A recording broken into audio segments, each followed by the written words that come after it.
एक राजा का बेटा था, कुमार नाम था उसका। उम्र उसकी छोटी थी लेकिन बुराइयां उसमें बहुत सारी थी। उदंड था वो। जरा जरा सी बात पर गुस्से हो जाता। महल में छोटे बड़े किसी का आदर न करता। सबके साथ बुरी तरह से व्यवहार करता। अपशब्द वो बोलता था। राजा उनकी इस आदतों से बहुत परेशान था। राजा ने कुमार को बहुत बार समझाया लेकिन वो एक ही बार कहता, भाई मैं वैसा ही, भाई मैं नहीं बदल सकता खुद को। राजा बहुत चिंता में थे कि भाई इसको कैसे सुधारे। तभी राजा को पता चला कि उनके राज्य में कोई एक गुरु आए जिनका बहुत नाम सबने सुना है। राजा गए उस गुरु के पास और उन्हें अपनी पूरी बात बताई।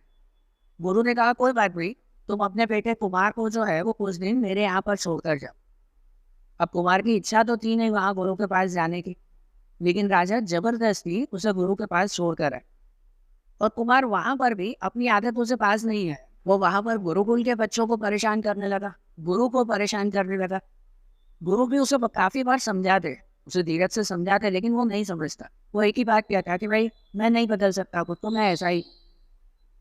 तो गुरु ने मन ही मन ठान लिया वो उसे बदलेगा जरूर, लेकिन एक मौका आना। अब गुरु भी जो है वो एक मौके की तलाश में थे। एक दिन गुरु और कुमार दोनों जो है वो नदी किनारे कहीं जा रहे थे। तभी उन्होंने देखा कि भाई जमीन में से एक नया कोई पौधा उगा हुआ है। मतलब अभी कोई पौधा उगा हुआ होगा कि जिसमें कोई 2-3 पत्तियों से ज्यादा नहीं थी अभी तक। गुरु ने कुमार से कहा कि भाई एक काम करो, इसकी एक आध पत्ती तो चक्कर देखो कि ये कैसा पौधा है। कुमार ने उसकी एक पत्ती चखी। वो बहुत कड़वी थी, बहुत ज्यादा कड़वी थी। कुमार ने बिना सोचे उस पौधे को जड़ से उखाड़ कर साइड में फेंक दिया। गुरु ने पूछा, ये क्या किया तुमने? तो कुमार ने जवाब दिया कि भाई इसकी पत्तियां कितनी कड़वी है, ये कितना खराब पौधा है ये। और अभी तो ये छोटा सा पौधा है, अगर ये बड़ा बन जाएगा, बड़ा पेड़ बन जाएगा तो वो बहुत जहरीला हो जाएगा, इसलिए मैंने उसे अभी ही जड़ से निकाल दिया। तो गुरु हंसने लगे। कुमार ने पूछा कि आप क्यों हंस रहे हो? तो गुरु ने कहा कि तुम्हें एक पौधे की चिंता है कि एक पौधे की पत्तियां अभी कड़वी हैं, तो अगर ये बड़ा बनेगा तो बहुत जहरीला पेड़ बनेगा, इसी वजह से तुमने अभी ही उस पौधे को निकाल दिया। तो ऐसा तुम अपने बारे में क्यों नहीं सोचते कि तुम में भी तो अभी इतनी बुराइयां हैं? अगर बड़े होकर तुम राजा बने तो तुम कैसे राजा बनोगे? कुमार के पास अब कोई जवाब नहीं था। उसका सिर शर्म से झुक गया। गुरु ने उसे समझाया कि तुम्हारी जो बुराइयां है ना, तुम्हारी जो गलतियां हैं, उसकी वजह से सब परेशान है, तुम अकेले नहीं। तुम्हें अपनी बुराइयां जरूर सुधारनी चाहिए, नहीं तो आगे चलकर अगर तुम राजा बने हो तो तुम्हारी प्रजा तुमसे कभी भी खुश नहीं रहेगी। कुमार को अपनी गलतियों का रियलाइज हुआ। तो कुमार ने गुरु से कहा कि ठीक है कि हाँ मुझमें बुराइयां हैं, मेरे पिताजी भी मुझे कहते हैं, वो भी मुझे समझाते हैं, लेकिन मैं खुद को नहीं बदल सकता। मैं क्या करूं जो मेरी बुराइयां निकल जाए? तो गुरु ने उसे एक उदाहरण दिया।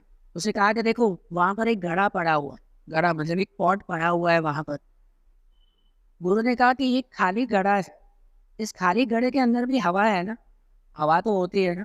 कुमार ने कहा, हाँ बिल्कुल इसमें हवा होती है। गुरु ने समझाया कि इस घड़े में अगर पानी भरना हो तो क्या पहले हवा निकालनी पड़ती है कि भाई पहले हवा निकालें उसके बाद उसमें पानी भरे? कुमार ने कहा, बिल्कुल भी नहीं, हमसे पानी भरते हैं, हवा खुद ब खुद निकल जाती है उस। तो गुरु ने कहा, बस तुम्हारे लिए भी वैसे ही करना है कि तुम्हें बुराइयां निकालनी नहीं है, बस अच्छाइयां खुद के अंदर डालते जाओ। बस अच्छी आदतें खुद के अंदर डालते जाओ, तुम्हारी बुरी आदतें खुद ब खुद वहां से निकल जाएगी। तुम्हें उसे निकालने के लिए कोई मेहनत करने की जरूरत नहीं है। मेहनत करनी है अच्छी आदतें और अच्छाइयां डालने के लिए। अब कुमार को ये बात समझ में आई। उसे रियलाइज हुआ कि हाँ, मुझे वो कौन कौन सी अच्छी आदतें खुद में डालनी है। और वो कुमार सच में काफी बदलाव खुद के अंदर लेकर आया और आगे चलकर बहुत महान राजा बना। लेकिन वो तो चलो उस कुमार की कहानी थी। अब बच्चों, मैं आपके लिए कहना चाहता हूँ या खुद मेरे लिए कहना चाहता हूँ, क्या हमें बुराइयां नहीं है? और खुद सोचो कि हमारे अंदर जो जो बुराइयां हैं, हम आगे चलकर क्या बनने वाले हैं या क्या बनेंगे अगर ऐसी ही बुराइयां हमारे अंदर रही तो? मैं अपने आसपास काफी बच्चों को देखता हूँ कि जो पूरा दिन सिर्फ और सिर्फ मोबाइल में पड़े हुए होते हैं। मोबाइल से जो है वो पूरा दिन गेम खेलना, सोशल साइट्स पर जो है वो पूरा दिन बैठे रहना, या फिर गाली गलौज करते रहना अपने दोस्तों के साथ यहाँ वहाँ भटकते रहना, घर वालों की इज्जत ना करना, अपने मम्मी पापा से बुरी तरह से बात करना, ये जो आदत है ना, वो आजकल मैं आसपास काफी बच्चों में देख रहा हूँ। और उन बच्चों से जब बात होती है ना, तो वो यही कहते हैं हम तो ऐसे ही है ना, चलता है ये तो, फिर हम नहीं सुधरने वाले। तो अगर नहीं सुधरने वाले तो खाली इतना सोच लो कि आगे चलकर हम क्या बढ़ेंगे या क्या करेंगे। हर कोई ये चाहता है, मैं तो खास चाहता हूँ कि भाई मेरे जो भी बच्चे हैं, मेरे जो भी स्टूडेंट्स हैं, वो सब आगे चलकर एक बहुत अच्छी लाइफ जिए, कि जिसमें हर कोई उनकी रिस्पेक्ट करे, हर कोई उनका सम्मान करे, हर कोई उनका नाम जाने। मैं तो यही चाहता हूँ कि मेरे सब बच्चे काफी अच्छी लाइफ जिए। लेकिन अगर यही आदत रही ना, तो वो पॉसिबल नहीं है। अभी आप दूसरों को गालियां दे रहे हो, आगे अगर यही कंटिन्यू रहा, अगर आप जब वो आगे कामकाज पे जाओगे तो लोग आपको गालियां ही देंगे, कोई सम्मान नहीं करेगा। या मुंह पे सम्मान करेंगे तो पीठ पीछे आपको गालियां मिलेगी। अगर आपको बुराइयां हैं तो आगे चलकर आपको बुराइयां ही मिलने वाली है, ये बात सही है। इसका एक रिसेंट एग्जांपल देता हूँ, क्यों आज ये मैं वीडियो बना रहा हूँ, क्यों भाई ये मेरे माइंड में टॉपिक आया, उसका मैं एक रिसेंट एग्जांपल देता हूँ। एक स्टूडेंट था, मेरी बातचीत उससे ज़्यादा नहीं होती थी, लेकिन हाँ जानता था, मेरे आसपास ही था वो। बहुत टैलेंट था उस, पढ़ाई लिखाई में काफ़ी अच्छा था वो। इवन दूसरी एक्टिविटीज़ में भी वो बहुत अच्छा था। एनर्जी, हाई लेवल की एनर्जी थी उस, मतलब आप उसे जो है वो अगर 10 माले की बिल्डिंग पर बिना लिफ्ट के चढ़ने के लिए बोल जाओ ना, तो वो 10 माले चढ़ जाएगा, फिर भी थकेगा नहीं। इस लेवल की एनर्जी थी उस। आप सोचो, अगर इस लेवल की एनर्जी, इस लेवल का टैलेंट, हर चीज़ में एक्टिव, भले उसे डांस के लिए का हो, कोई प्रोग्राम के लिए का हो, या कोई दूसरे कोई भी काम के लिए का हो, वो हर चीज़ में, हर बात में वो एक्टिव था। अब जस्ट इमेजिन करो, अगर इतना एक्टिव, इतना टैलेंटेड पर्सन, उसे आगे जाकर काफ़ी अच्छा काम उसे करना चाहिए था, लेकिन उसमें बुराइयाँ थी। वो गाली गलौज बहुत करता था हर काम के बीच में। तो ये समझो, गालियाँ तो उसके मुँह पर बसी हुई थी। अपने घर वालों से कभी भी वो अच्छी तरह से बात नहीं करता, अपने घर वालों से वो झगड़े करते रहते। दोस्तों के साथ जब टाइम मिले ना, तो बस दोस्तों के साथ यहाँ वहाँ भटकता रहता है। और इस बुराइयों की वजह से काफ़ी टाइम बाद मैंने उस स्टूडेंट को देखा ना, मैं बोल भी नहीं सकता, वो रास्ते पर जो है ऐसा काम कर रहा था जो मेरी सोच से भी परे था।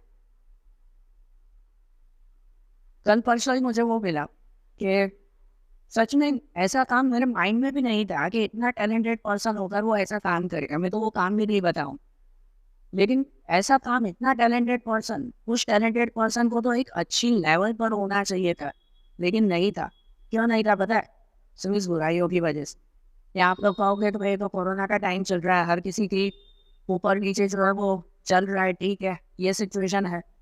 लेकिन वही एग्जाम्पल दो ना, उसी की सिस्टर थी, उसी की बहन, उसी एज की, सेम दोनों।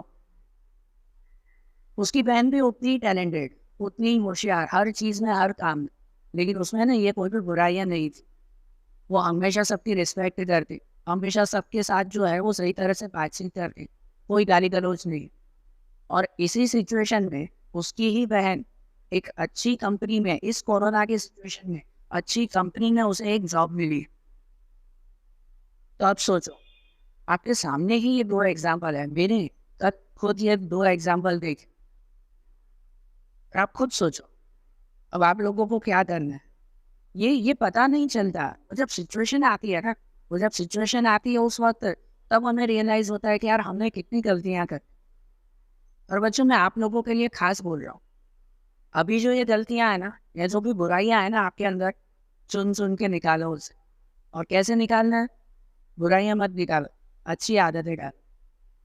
अच्छी आदतें खुद के अंदर डाल दी जाओ, आगे चलकर अगर आपको कुछ एक्स्ट्रा ऑर्डिनरी करना है, अगर एक अच्छी लाइफ जीनी है, बहुत अच्छी लाइफ जीनी है ना, तो उसमें अच्छाइयाँ ही आपके अंदर होनी चाहिए, बुराइयाँ नहीं। बस अच्छाइयाँ डाल दे जाओ, बुराइयाँ खुद ब खुद निकलती जाएगी। ट्राई करना है इसके लिए बिल्कुल।